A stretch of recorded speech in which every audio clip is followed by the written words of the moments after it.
பெண் போலீஸ், 20 ஆயுதப்படை பெண் போலீஸ், பலத்த பெண் போலீஸ் பாதுகாப்பில் திருச்சி நீதிமன்றத்திற்கு அழைத்து வரப்பட்ட சவுக்கு.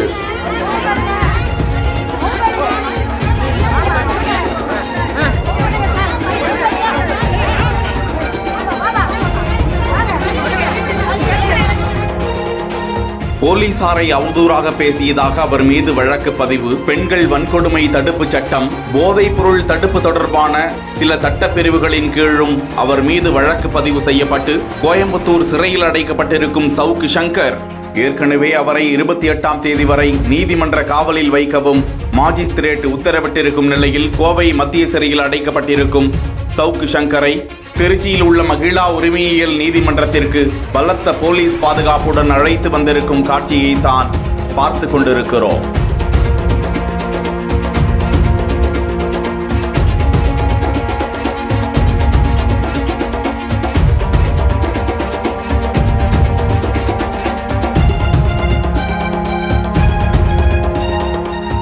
திருச்சி மாவட்ட கணினிசார் குற்றப்பிரிவில் சவுக்கு சங்கர் மீது 5 சட்டப்பிரிவுகளின் கீழ் மேலும் வழக்குகள் பதிவு செய்யப்பட்டுள்ளதாக தகவல் வெளியிடப்பட்டிருக்கும் நிலையில் நீதிமன்றத்தில் ஆஜர்படுத்தப்பட்ட சவுக்கு சங்கர் மீண்டும் கோவை சிறைக்கு பலத்த போலீஸ் பாதுகாப்புடன் அழைத்து செல்லப்பட்டது குறிப்பிடத்தக்கது.